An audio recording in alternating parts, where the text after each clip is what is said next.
l'introduction.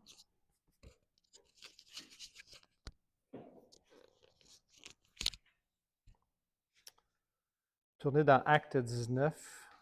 On va continuer sur le Saint-Esprit.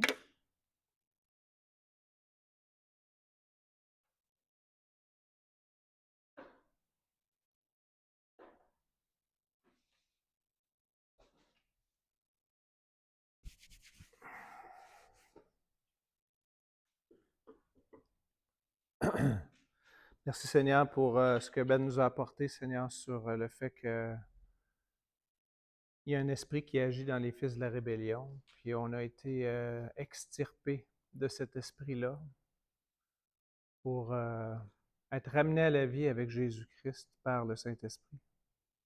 Qu'on puisse comprendre aujourd'hui le baptême du Saint-Esprit. On puisse comprendre, Seigneur Dieu, ce qui est arrivé au moment où on a cru, comme Ben disait, qu'est-ce que ça veut dire d'être scellé du Saint-Esprit.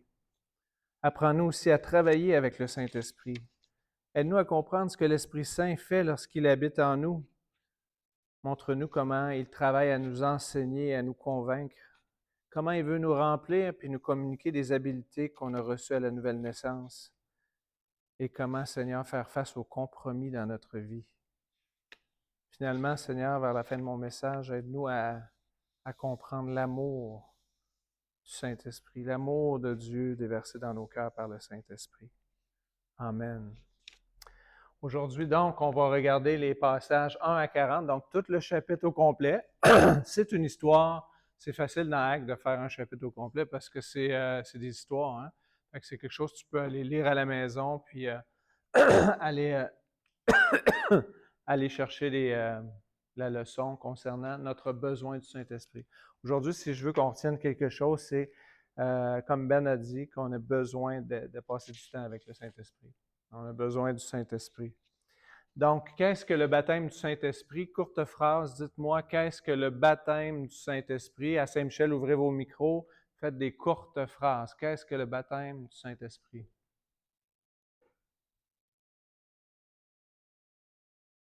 Ça peut être ici aussi. Qu'est-ce que le baptême? Steph? Quand on a accepté Christ, c'est quoi qui s'est passé exactement qu'on pourrait dire que c'est le baptême du Saint-Esprit? Ça ressemble à ça, pas tout à fait. C'est pas être scellé du Saint-Esprit, bien que ça l'accompagne. Qu'est-ce que ça veut dire être baptisé du Saint-Esprit? Comme une illumination qu'on comprend tout à coup. Une illumination, ça le précède souvent. Hein? On a été illuminé, on a compris le salut, mais on n'était pas encore baptisé. C'est lorsqu'on a placé notre confiance en Jésus qu'on a été baptisé du Saint-Esprit. Saint-Esprit est rentré en nous. Ça ressemble à ça, c'est pas loin. Hein? On est rentré, puis il y a quelque chose qui est entré. Nous, on est entré dans quelque chose, puis le Saint-Esprit est rentré en nous. Ça s'est passé au même moment, mais c'est pas tout à fait ça.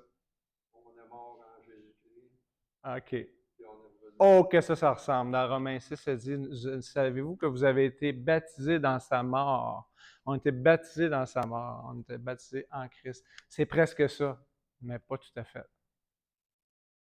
À Saint-Michel, le baptême du Saint-Esprit.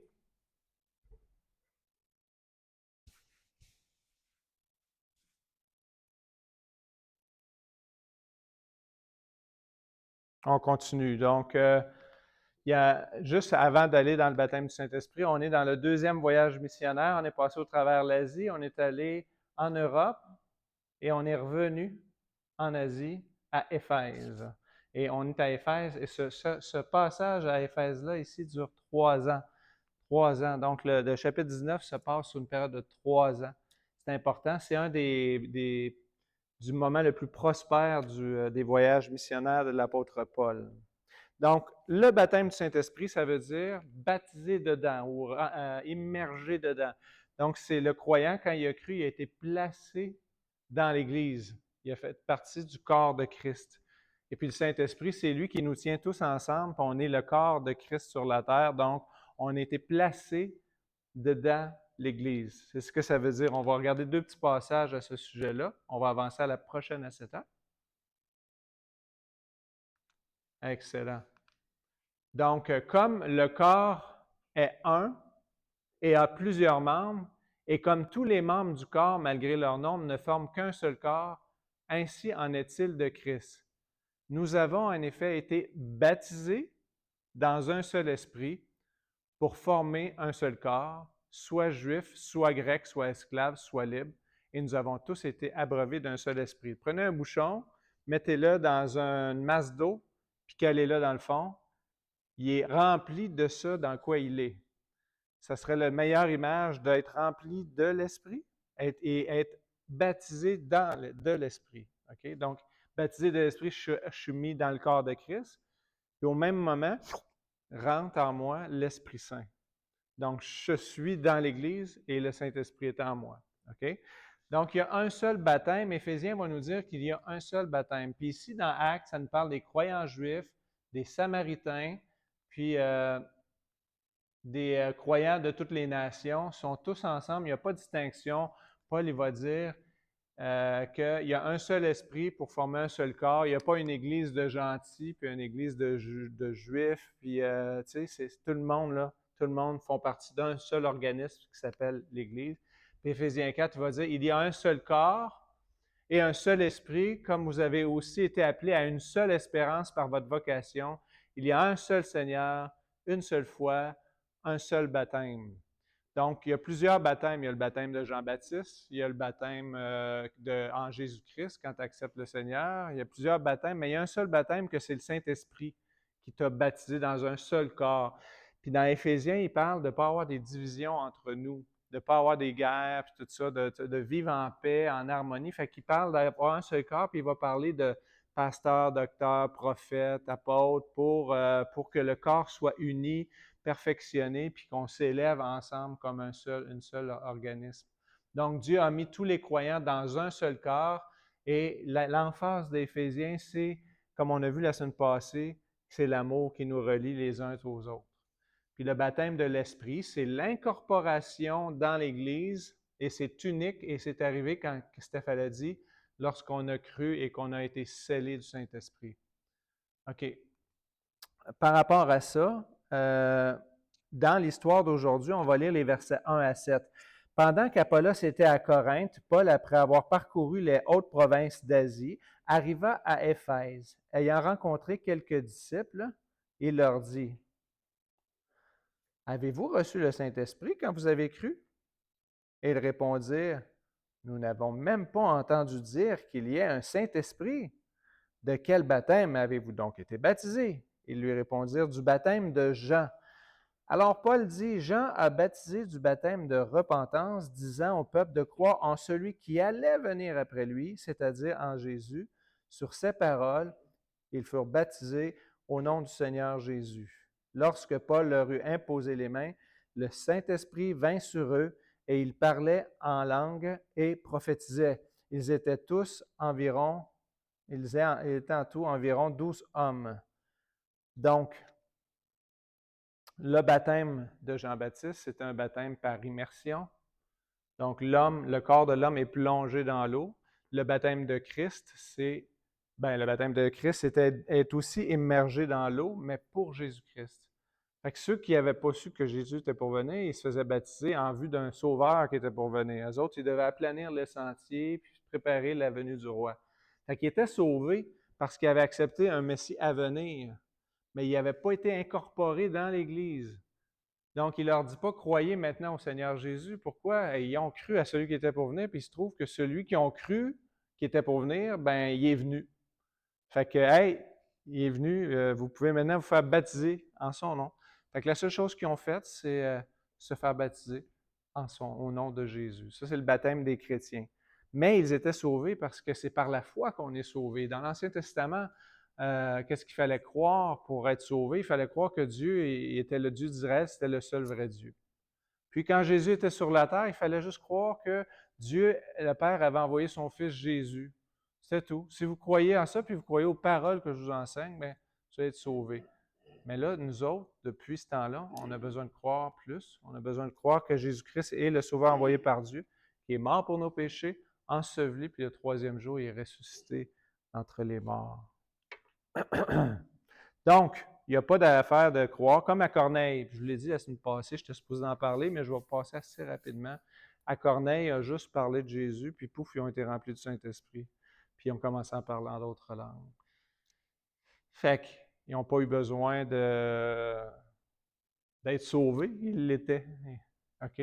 C'était des croyants de l'Ancienne Alliance, des croyants qui croyaient au Père, et donc ils étaient sauvés par la foi. Par contre, pour pouvoir rentrer dans l'Église, il fallait qu'ils soient baptisés de l'Esprit. Puis là, vous me dites, Jean-Sébastien, à chaque fois qu'il y a des baptêmes du Saint-Esprit, dans Actes, on dirait que ça parle en langue, cette affaire-là. Fait que, est-ce que le baptême du Saint-Esprit, c'est le parler en langue? Non, ce ne l'est pas. Il y a un seul baptême, c'est qu'on a été baptisé dans le corps. Maintenant, qu'est-ce qui s'est passé? On va parler tantôt que lorsque le Saint-Esprit entre en nous, il y a aussi des dons surnaturels qui se passent. Dans le livre des Actes, ça s'est passé pour les non-croyants. Donc, c'est des Juifs qui, à la Pentecôte, ont reçu le Saint-Esprit en même temps qu'ils ont été rentrés dans le corps de Christ. Ils ont aussi été non seulement habités, mais en plus de ça, remplis. C'est-à-dire qu'ils ont débordé, et ça a débordé par des langues qu'ils ne connaissaient pas, mais ceux qui les entendaient, ils les comprenaient dans leur langue. Fait que les Juifs disaient, ah, c'est un mouvement purement juif, ça, l'Église. C'est un mouvement juif. OK, ils s'en vont chez Corneille, puis Pierre, il commence à parler de Jésus, puis les gens non juifs, des Romains, reçoivent la même expérience que eux. Ils ont vécu en Acte 2. Ah, ben, c'est peut-être que ce n'est pas un mouvement qui est purement juif. Fait qu'il y a une raison pourquoi est-ce que ça se vit en Samarie, ça se vit avec Corneille, puis ça se vit avec les disciples de Jean-Baptiste.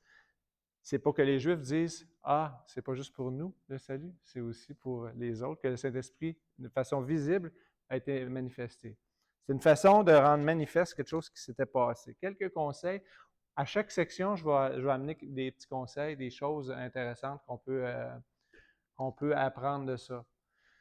Lorsque vous parlez avec des gens, reconnaissez le cheminement spirituel des personnes. Même s'ils regardent l'astrologie ou qu'ils se tournent vers des anges ou n'importe quoi, reconnaissez qu'ils ont un cheminement spirituel parce qu'une quête de Dieu a mis en nous la pensée de l'éternité. Puis de juste dire c'est pas bon ce que tu crois, on est bon pour ça. Surtout nous qui a la Bible, on est capable de cogner à la racine directe, tu sais. Mais les gens, là, s'ils se tournent vers l'astrologie, s'ils consultent des devins, peu importe, il y a une soif de quelque chose qui les dépasse ou de quelque chose qui est plus grand qu'eux. Paul, on a vu à Athènes, qu'est-ce qu'il a fait? Il a dit, ah, je vois que vous êtes des gens spirituels à plusieurs égards. Donc, dans le cas de ces disciples-là, eux, ils étaient des croyants dans le Messie à venir. Ce n'était pas à défaire, c'était à compléter. OK? Et réaliser qu'on est sur le chemin des gens, peut-être pour compléter ce qui leur manque. OK? Donc, poser des questions pour savoir où les gens se situent. Parce que si souvent on a tendance à parler de l'Évangile, puis les gens à la fin, ils disent ah, ben, j'ai toujours cru ça. Ben non, si tu aurais posé des questions, tu aurais vu qu'ils ne croient pas ça. Ben, pas en tout. C'est juste qu'il a trouvé la façon de te répondre pour sortir de peut-être ce qu'il perçoit comme un piège quand tu lui parles de Jésus.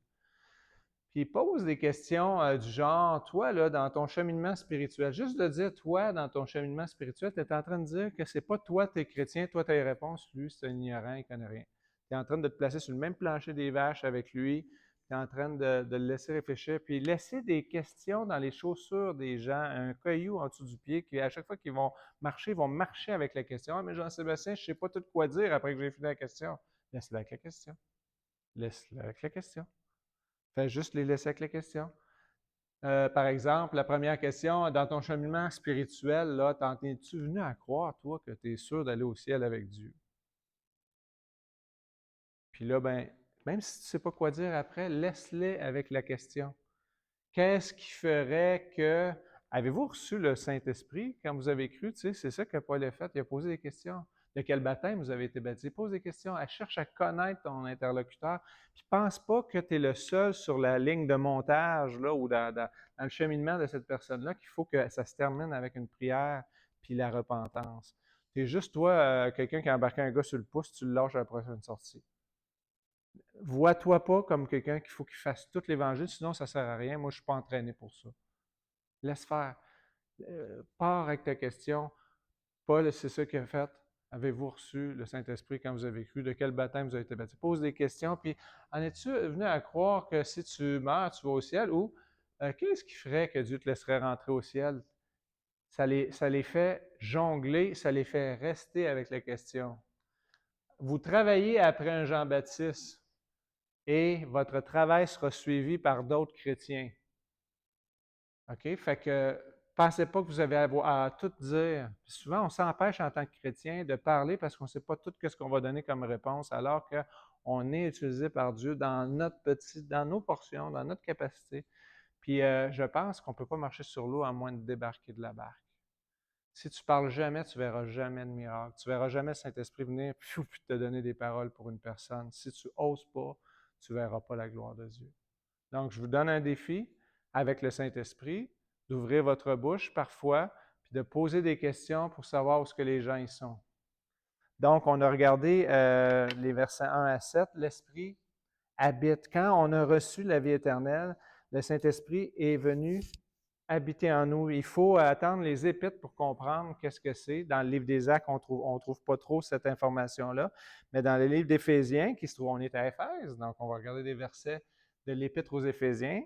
Hein, j'ai prêché une trentaine de messages sur l'Épître aux Éphésiens. Verset 1-13, Ben en a parlé tantôt. Quand on a cru, on a été scellés, Steph aussi en a parlé, comme un gage de notre héritage. On a reçu le Saint-Esprit qui vient vivre en nous, puis sa demeure va rester permanente. Dans l'Ancien Testament, est-ce que le Saint-Esprit habitait de façon permanente en nous? Non. Il venait de façon temporaire pour faire le ministère. Qui avait le Saint-Esprit? Qui pouvait avoir le Saint-Esprit sur eux ou en eux de façon temporaire? Les prophètes? Oui. Les rois et les juges. Excellent. Éphésiens 4,30 aussi, il nous a scellés pour le jour de la rédemption. Fait que, regarde, c'est un gage, c'est comme un étang. On a marqué ça au fer rouge. Tu as reçu le Saint-Esprit, tu es réservé pour le jour de la fin des temps. Tu ne vas pas aller en jugement avec le reste du monde. Donc, c'est une habitation permanente. J.A. Packer a dit, le but de l'habitation de l'Esprit, dans son livre « Keep in Step with the Spirit », marcher dans les pas de l'Esprit, il dit, le but de l'habitation de l'Esprit n'est pas premièrement d'accorder des dons spectaculaires, mais de former le caractère de Christ en nous. L'Esprit est le maître formateur de l'âme. Donc, un des buts pour lesquels le Saint-Esprit habite en toi, c'est pour former la personne de Jésus-Christ en toi. Et il se propose de faire ça jusqu'à temps qu'on soit face à lui, de nous former de plus en plus en la ressemblance de Jésus. Et la ville d'Éphèse, c'est une ville qui est remplie d'idolâtrie et de sorcellerie.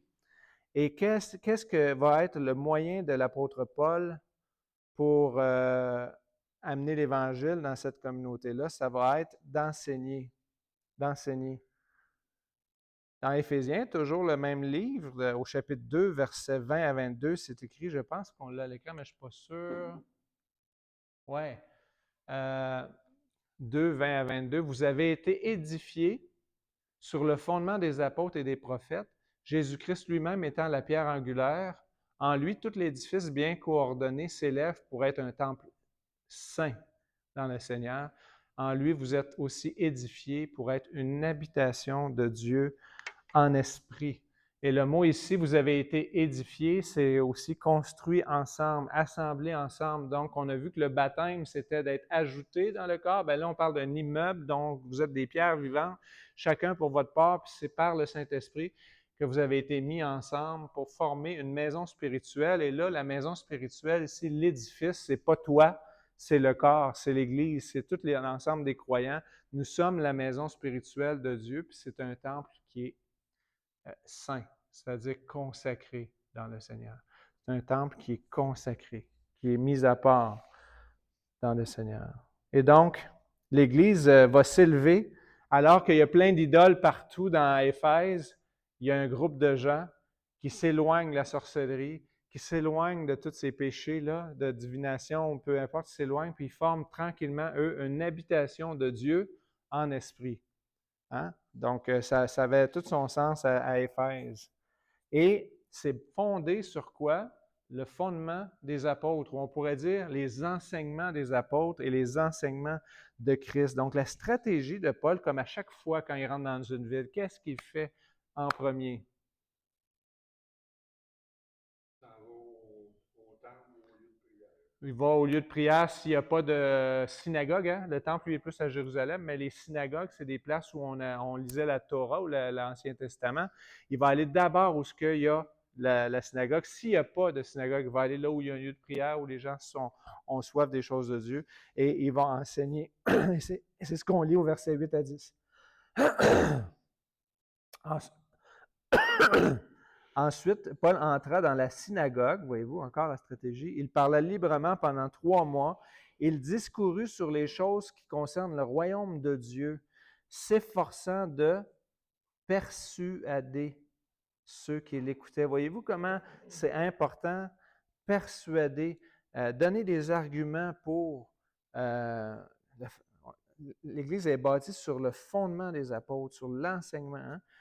Verset 9. Mais comme quelques-uns restaient endurcis et incrédules, décriant devant la multitude la voix du Seigneur, il se retira d'eux, sépara les disciples et enseigna chaque jour. Voyons. Il se retira d'eux, sépara les disciples et enseigna chaque jour dans l'école d'un nommé Tyrannus. Cela dura 2 ans, de sorte que tous ceux qui habitaient l'Asie, juifs et grecs, entendirent la parole du Seigneur. Voyez-vous, une stratégie, c'est pas juste de se sentir, de voir les miracles, de Hey, je veux avoir le mouchoir de Paul. Il paraît que quand on a le mouchoir de Paul, on peut guérir, puis passez-vous le mouchoir. Puis, c'est pas juste ça. Il y a ça, mais c'est pas juste ça. Puis il était allé probablement entre midi et 4 heures parce qu'il faisait tellement chaud durant cette période-là qu'il n'y a personne qui fréquentait cette école-là. Il est rentré dans une école séculière, puis il a commencé à donner des cours dans les heures peut-être les plus chaudes de la journée. Ça montre encore la dédicace, la persévérance. Puis il a quitté la synagogue parce qu'on ne voulait pas l'entendre. Il est allé là où on voulait entendre. Puis il a commencé, un peu comme nous autres, on fait des choses dans le carrefour, on va sortir un peu de nos murs, de nos constructions, de notre tradition pour amener la parole ailleurs. Tu sais. Donc, Paul, ce qu'il va faire, c'est qu'il va joindre à la parole l'enseignement structuré. Il ne va pas juste évangéliser dans les rues. Il va dire, bon, master, je t'ai évangélisé, ben là, je vais te former. Viens à ma classe. Puis là, ben, il allait chercher des gens probablement dans les rues, puis les disciples allaient chercher des gens dans les rues pour leur dire, hey, venez prendre des cours. Et le mot pour persuader, c'est dialégomai, et ça veut dire une interaction intellectuelle et persuasive. Il utilisait la logique, il utilisait le langage pour essayer de convaincre les gens. Donc, on a le Saint-Esprit, mais on persuade, on convainc, on argumente. OK?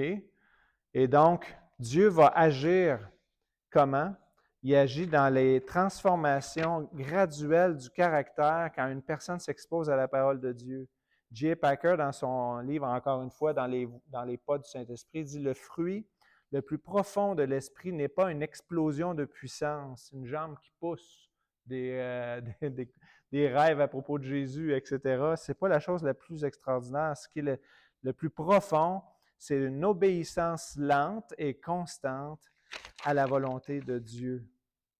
Une des raisons pourquoi les groupes de parole comme Vie renouvelée ou autres ont du succès, c'est que ces groupes de parole-là nous placent les yeux devant les trous.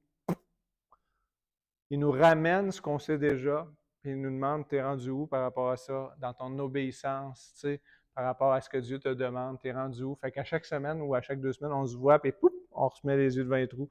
Pas pour apprendre du nouveau stock, mais pour vivre dans une obéissance lente à la parole de Dieu. Couche sur couche, de plus en plus, qu'est-ce qu'on voit? Dieu prend plus de place dans nos cœurs parce qu'on est placé devant nous-mêmes et devant nos responsabilités. C'est ce que Paul faisait, il enseignait à chaque jour pendant 2 ans, c'est écrit. Dans Éphésiens, toujours dans notre fameux livre de Éphésiens, hein, ces gens de cette localité-là, il dit en Éphésiens 3,16 que le Père vous donne, selon la richesse de sa gloire, d'être puissamment fortifié par son esprit dans l'homme intérieur. Être fortifié par l'Esprit Saint dans notre être intérieur, c'est pas spectaculaire, mais ça se traduit par une obéissance quotidienne. Je marche dans les œuvres que Dieu a préparées d'avance pour moi et je marche de plus en plus dans l'obéissance à Christ parce que le Saint-Esprit me fortifie dans mon être intérieur.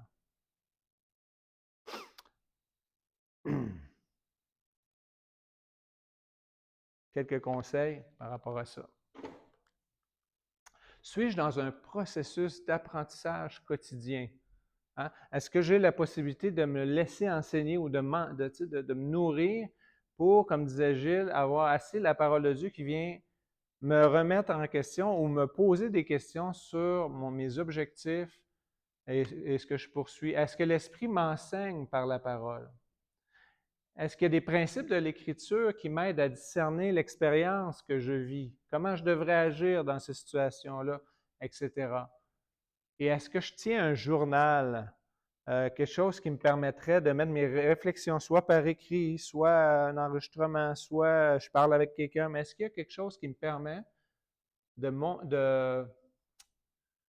d'évaluer ce que je pense avec le Saint-Esprit pour justement avoir cette puissance de progresser en collaboration avec le Saint-Esprit? L'Esprit rempli d'une habileté. Au chapitre 19, au verset 6, c'est écrit qu'ils ont parlé en d'autres langues. Bon, je pense pas. D'ailleurs, Paul, il dit dans Corinthiens, cherchez pas le parler en langue, cherchez plutôt la prophétie. C'est comme s'il disait, mets ça de côté.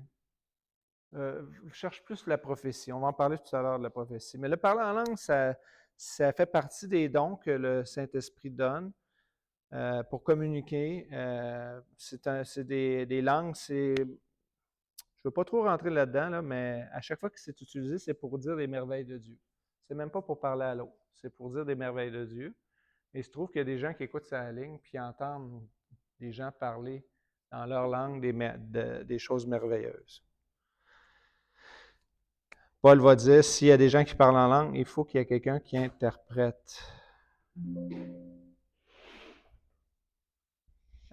Lister les habiletés, ministère large. Fait que ici, vous avez les 4 grands passages dans le Nouveau Testament qui montrent où c'est que les dons du Saint-Esprit ou les opérations ou les rôles du Saint-Esprit viennent.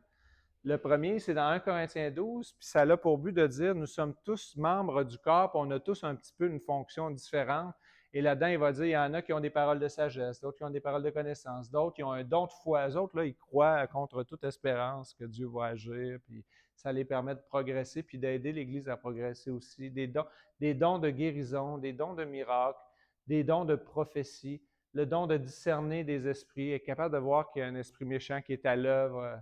Ou ben non, c'est l'esprit, comme tu disais, il y a toujours un esprit, soit l'esprit de l'homme, soit l'esprit du malin, soit l'esprit du monde ou l'esprit de Satan. Ouais, peut-être je l'ai dit 2 fois, l'esprit de Dieu. Parler en langue, interprétation du parler en langue. Donc, ça ici, ça parlait de la diversité des membres dans un seul corps. Ici, ça parle, là, si tu fais un don, offre-toi d'abord à Dieu comme un sacrifice vivant, là, puis après ça, là, mets-toi au service du corps ou du royaume de Dieu, soit par la prophétie. Si tu prophétises, que ce soit en ligne avec la doctrine. Si tu fais le service, il faut que tu le fasses avec, je pense, c'est avec zèle. Si tu enseignes, il faut que tu... Ah non, attache-toi à ton service. Si tu fais un service, attache-toi à ton service. Autrement dit, si tu fais quelque chose, attache-toi, fais-le bien.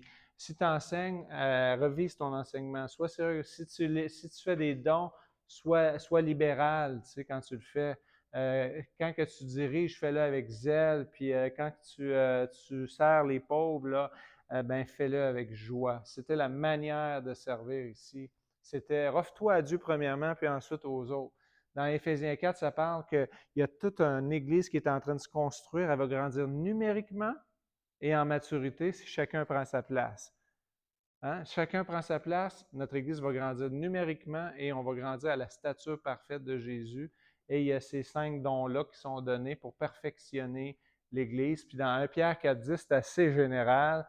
Si tu parles ou que tu exerces un ministère, ben prochain point, comme de bons dispensateurs des grâces de Dieu, que chacun de vous mette au service des autres le don qu'il a reçu. Donc, mettre au service des uns des autres les dons qu'on a reçus.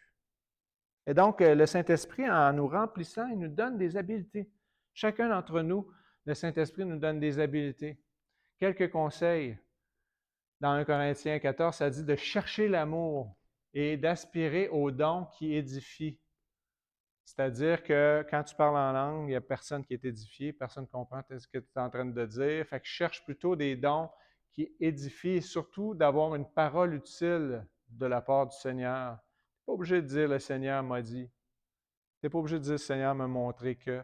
Tu peux juste parler, puis donner des paroles qui sont édifiantes, des mots encourageants, des paroles qui apportent une consolation. Le Saint-Esprit va utiliser ça. Tu peux même demander, Seigneur, une telle a vécu quelque chose de difficile, donne-moi des paroles pour cette personne-là pour que quand je vais la visiter à l'hôpital, ben, je puisse l'encourager. Tu sais. Fait que tu cherches auprès du Seigneur des dons pour les autres, puis tu dois te demander, qu'est-ce que moi je pourrais faire qui édifierait mon Église, qui la ferait grandir numériquement ou qui ferait qu'elle grandirait en qualité. OK? Donc, on peut se poser ces questions-là. Dans Acte 1, au verset 8, déjà on voit le livre commencer en disant, vous recevrez sur vous une puissance, le Saint-Esprit qui va venir sur vous et vous allez être quoi? Vous serez mes témoins dans toute la Judée, la Samarie et jusqu'aux extrémités de la terre. Acte 1, 8, c'est un des versets à apprendre par cœur, ça. Ça, puis Matthieu 20, 28, 28, 20. Allez par tout le monde, hein, faites des nations des disciples. Mais là, il dit, le Saint-Esprit va venir sur vous. Donc, c'est quoi cette capacité-là? J'ai reçu, quand j'ai cru, la capacité de parler du Seigneur. Je l'ai. Je l'ai. Nous n'avons pas reçu un esprit de crainte pour être encore dans la peur, mais un esprit de force, de puissance et de sagesse. On l'a. Le Saint-Esprit est une force de puissance, de sagesse pour pouvoir parler de lui, puis d'être des témoins. Vous l'avez. Si vous dites que vous ne l'avez pas, ben vous n'avez pas le Saint-Esprit. Cachez-vous pas derrière votre tempérament. Il y a l'Esprit Saint, c'est un esprit qui ne se roule pas en boule dans la salle de bain quand la visite arrive parce qu'il est gêné de parler. Il est là. Il est là, il n'est pas caché dans la salle de lavage. Faites-les sortir, dis, viens mon petit Saint-Esprit, viens ici, n'aie pas peur. OK? On a reçu ça. Excellent. La possibilité aussi d'arriver dans un endroit puis de prendre autorité contre les démons dans cette place-là. Il y a des démons encore une fois, si on ne voit pas ces manifestations-là, souvent c'est parce qu'on ne se lève pas pour parler. Je ne nous accuse pas, mais quand on se lève, on peut voir, on peut être surpris qu'il y a une TV qui part et qui ne fait pas un bruit qu'elle fait d'habitude, ou bien non, 12 personnes qui arrivent avec leur potin à roulettes pour rentrer dans la maison pendant que tu es en train de parler de Jésus. Assez que quand on évangélise, il faut demander quasiment à la personne d'être dos au trafic. Et c'est nous autres qui va regarder que si jamais il y a des chars qui klaxonnent ou quelque chose. Tu sais. Dans Acte 13 au verset 9, Acte 13 au verset 9, vous rappelez-vous, dans le voyage de Paul, il y avait un magicien qui essayait de détourner de la foi le proconsul pendant que Paul est en train d'y parler. Ça va arriver tout le temps. Vous dites, ah ben là, Jean-Sébastien, j'ai essayé, puis là, il y a plein de monde il y a une personne qui est venue nous.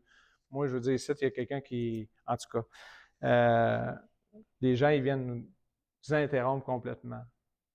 Hein, puis il avait dit, toi, là, tu vas être aveugle, tu sais, puis pour un temps, tu ne verras pas le soleil. C'est comme, OK, peut-être ça, je ne l'essayerai pas. Je n'ai pas l'autorité nécessairement pour ça, là, mais quand même, avoir l'autorité sur les démons de la place. Souvent, mettons, on va être deux ou trois, vous sortez, vous évangélisez. Celui qui accompagne, celui qui est en train de parler, doit s'occuper des distractions. Il y a un enfant qui va commencer à crier, tout ça. Tu dis, est-ce que je peux prendre votre enfant pendant que. Est-ce que vous acceptez que je le prenne, tu sais? Puis là, tu le prends, si le parent accepte, puis tu l'animes pendant que l'autre continue de parler du Seigneur. Il y a plein de choses comme ça. Vous allez être maître de la place. L'esprit de Python, vous rappelez-vous quand que cette femme-là a procuré de grands revenus à celui qui, tu sais, là, après disait. Puis c'était dans la même place où il y avait eu Lydie, là. Paul, fatigué, se retourna et dit à l'esprit, je t'ordonne au nom de Jésus-Christ de sortir d'elle, et elle sortit alors même. Donc, une autorité contre le monde des démons. Toujours dans notre fameux livre d'Éphésiens, c'est écrit de se revêtir de toutes les armes de Dieu pour pouvoir résister contre toutes les ruses du diable. Ça veut dire qu'on a. Puis 2 fois, le Saint-Esprit est donné. Une fois, c'est l'épée de l'Esprit. Utilise l'épée de l'Esprit, c'est-à-dire la parole, que la parole soit utilisée avec l'aide du Saint-Esprit pour chaque situation, puis aussi prier par l'Esprit. Ça veut dire, Seigneur, qu'est-ce qu'on demande dans cette situation-là? Qu'est-ce qu'il faut demander? Je veux dire, nous autres, on ne voit pas plus que derrière, on ne voit pas ce qu'il y a en arrière du rideau. Qu'est-ce qu'il faut demander? Il y a une ruse, là, il y a quelque chose que le malin essaie de faire. Qu'est-ce qu'il faut que je demande? Seigneur, aide-moi par ton esprit. Romains 8, 28 dit qu'il vient à notre secours par son Saint-Esprit, car on ne sait pas quoi demander dans nos prières. Puis là, on est rendu au verset 13 à 16. 13 à 16. Ah, ben, on va lire 11 à 12. Dieu faisait des miracles extraordinaires par les mains de Paul, et au point qu'on appliquait sur les malades des linges, des mouchoirs qui avaient touché son corps, et les maladies les quittaient et les esprits malins en sortaient. C'est les mouchoirs. Le gars, il n'a pas le temps d'aller voir les malades. Que je dis, regarde, tu peux pas venir, toi, occupe-toi de l'école là, à Tyrannus, puis nous autres, on va prendre tes mouchoirs. Fait que là, il allait porter les mouchoirs, puis les gens guérissaient. Fait que là, les fils de Sheva, ils ont dit « Wow, t'as-tu cette puissance-là? » Fait que là, les autres sont allés, puis ils ont décidé « On va aller exorciser au nom de Paul, de Jésus que Paul prêche. » Fait que les autres, on va lire les versets suivants. Alors, ceux qui faisaient cela étaient 7 fils de Sheva et l'un des principaux sacrificateurs. Là, fait que dans le fond, ils sont allés, eux autres, ils ont essayé d'invoquer ceux qui avaient des esprits malins en disant « Je vous conjure par Jésus que Paul prêche » au verset 15. L'esprit malin leur répondit « Je connais Jésus, je connais Paul, mais vous, qui êtes-vous? » Et l'homme dans lequel était l'esprit malin s'élança sur eux, se rendit maître de tous deux et les maltraita de telle sorte qu'ils s'enfuirent de cette maison nus et blessés. Cela fut connu de tous les Juifs et de tous les Grecs qui demeuraient à Éphèse, et la crainte s'empara d'eux tous, et le nom du Seigneur était glorifié. Plusieurs de ceux qui avaient cru venaient confesser et déclarer ce qu'ils avaient fait, et un certain nombre de ceux qui avaient exercé les arts magiques, ayant apporté leurs livres, les brûlèrent devant tout le monde, et on en estima la valeur à 50 000 pièces d'argent. C'est ainsi que la parole du Seigneur croissait en puissance et en force. Donc, chasser des démons, ce n'est pas une formule, puis tu ne peux pas juste paraître chrétien puis faire les choses d'un chrétien. Il faut que tu aies reçu le Saint-Esprit pour pouvoir avoir l'autorité, parce que cette autorité-là, elle ne se copie pas. Il y a des hommes qui, dans Matthieu 7, prêchent, chassent des démons, font toutes sortes d'affaires, puis ils meurent finalement, puis ils arrivent devant Dieu, puis Dieu dit « Hey, vous ne rentrez pas ici. » Puis on dit « Hey, on a fait tout ça en ton nom. » Oui, mais vous, je ne vous connais pas. Vous êtes des ouvriers d'iniquité. Vous n'êtes pas dans un processus de sainteté avec le Saint-Esprit. Il n'y a rien qui a été commencé avec le Saint-Esprit. Vous aviez l'apparence d'être des chrétiens parce que vous faisiez les activités des chrétiens, mais vous n'avez pas reçu le Saint-Esprit et donc vous n'aviez pas l'autorité non plus. Donc, l'autorité du Seigneur ne se copie pas. Ce n'est pas des formules magiques. Et on voit que les gens qui ont vu que les fils de Sheva sont sortis tout nus, ils ont fait « Oh! Oh! » Et là, ils ont vu que ça prenait la puissance du Saint-Esprit, puis ils ont comme fait un démélange. Là. Ils allaient peut-être au cours là, pendant les 2 dernières années, puis il y avait encore des objets de sorcellerie chez eux, puis tout ça. Puis là, ils ont décidé de comme faire une coupure, puis dire hey, « il y a des compromis dans nos vies, on élimine ça. » Quelques conseils par rapport à ça. Ah, je vais les regarder ici. C'est une version plus récente. Je l'ai ici.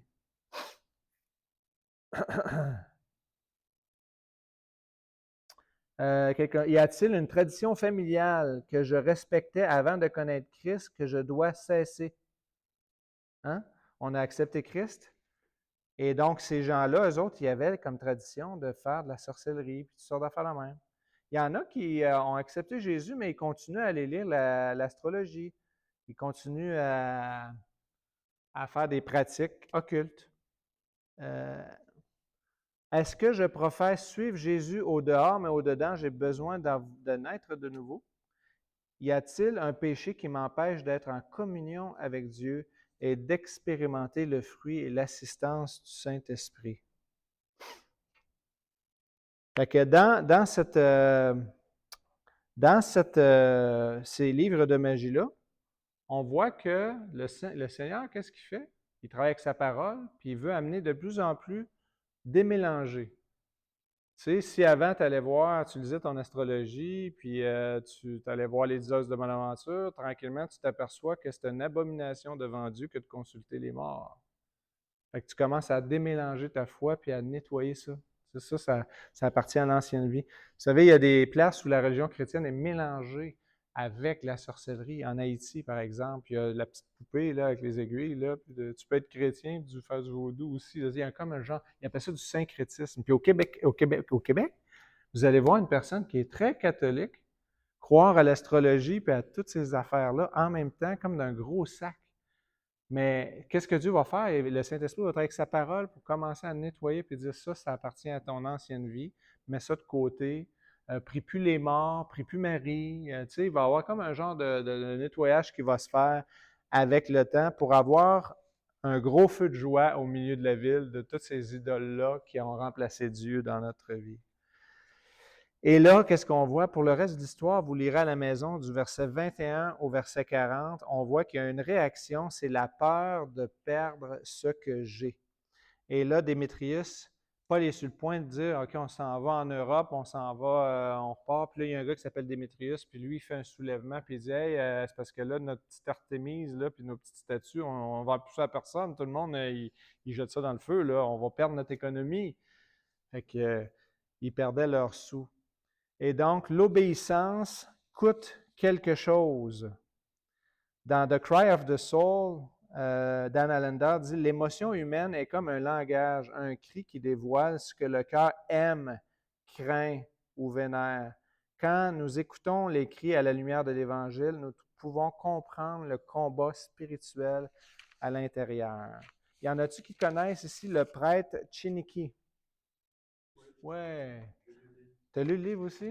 Ouais, puis, t'as-tu aimé ça? Oui. C'est quelque chose, hein? Alors, lui, c'était un prêtre catholique du Québec qui est devenu un pasteur presbytérien. Et lui a eu une obéissance à Dieu qui lui a coûté tout. Son parcours illustre ce que signifie se tenir fermement pour la vérité biblique, même au prix de sa réputation et la sécurité de sa propre communauté. Il a...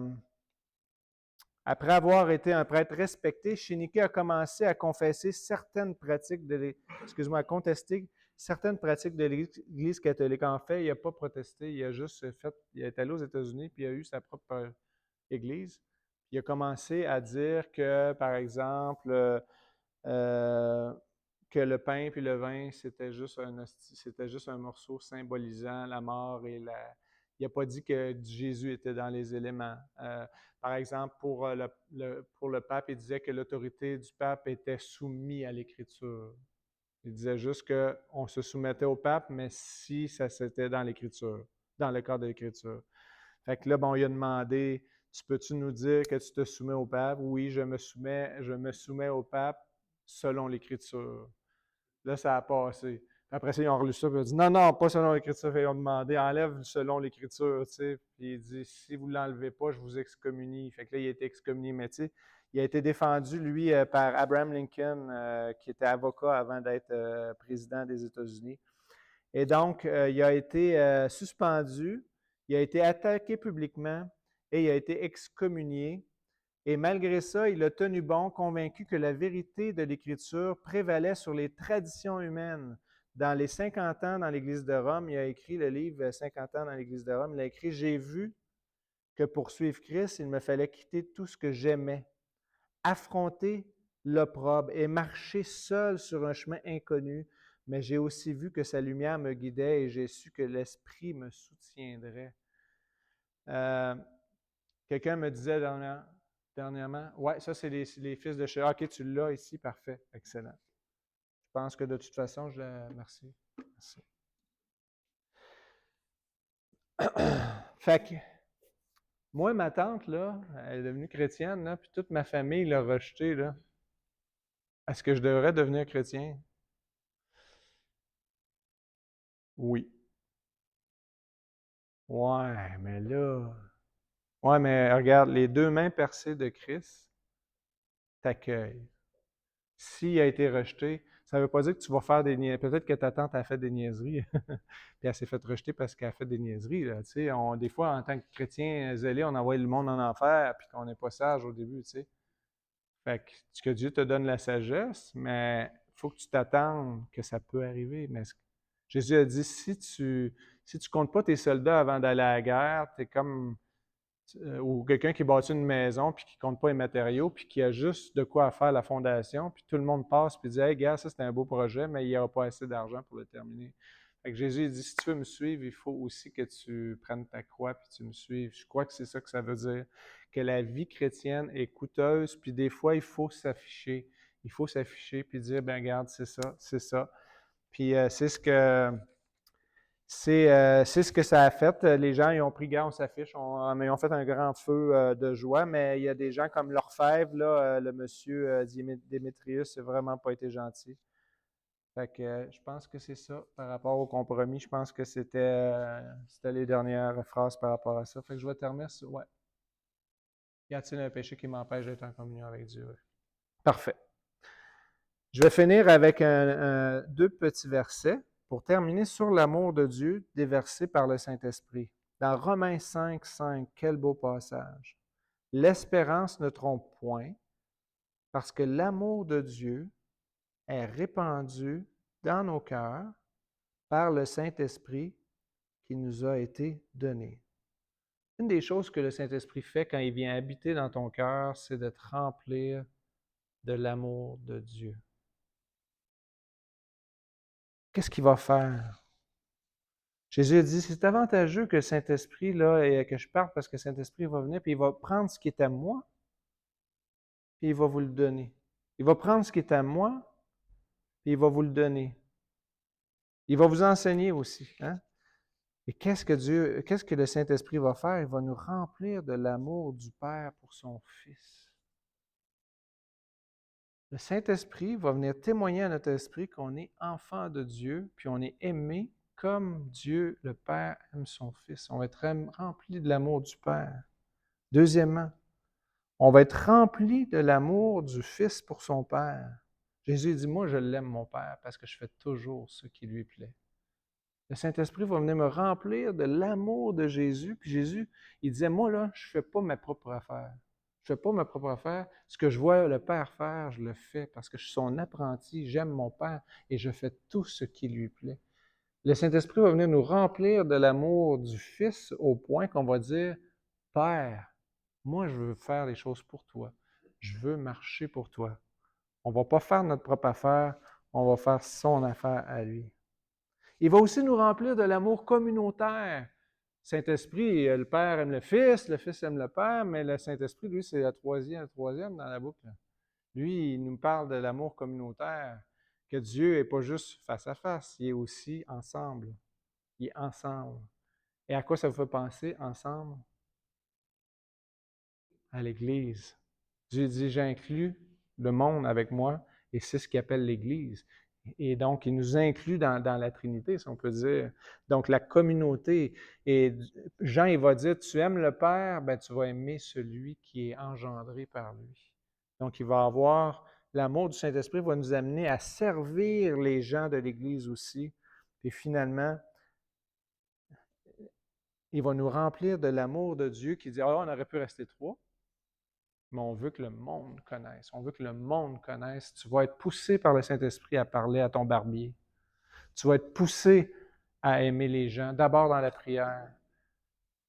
Par rapport à l'amour pour les frères, dans Romains, je pense, c'est écrit « Le Dieu que je sers dans mon esprit m'est témoin que je fais continuellement mention de vous dans mes prières. » J'aime Benoît, j'aime Gilles, j'aime Lise, j'aime chacun d'entre vous parce que je vous présente régulièrement devant Dieu.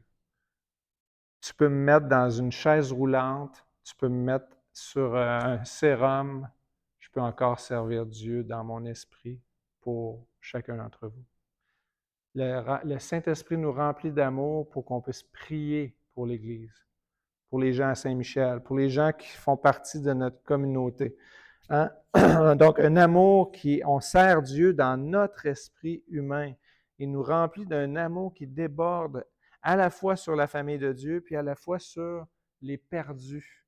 Les perdus. Mon cœur saigne de voir des gens qui sont perdus. Nous faisons donc les fonctions d'ambassadeurs pour Christ, comme si Dieu exhortait par nous, nous vous en supplions au nom de Christ. Soyez réconciliés avec Dieu. 2 Corinthiens 5, 20. Seigneur, merci pour le Saint-Esprit qui nous a baptisés, qui nous a fait entrer dans le corps de Christ, qui nous a reliés à Dieu d'une façon surnaturelle, puis il nous a reliés les uns aux autres aussi. Merci pour le Saint-Esprit qui travaille à créer la maturité dans ma vie, qui crée chaque jour un enseignement qui me permet de plus en plus devenir comme Jésus-Christ.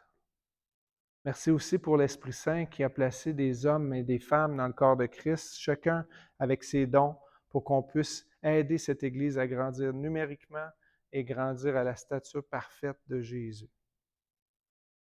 Merci pour le projet de l'Église qui est un temple saint dans le Seigneur.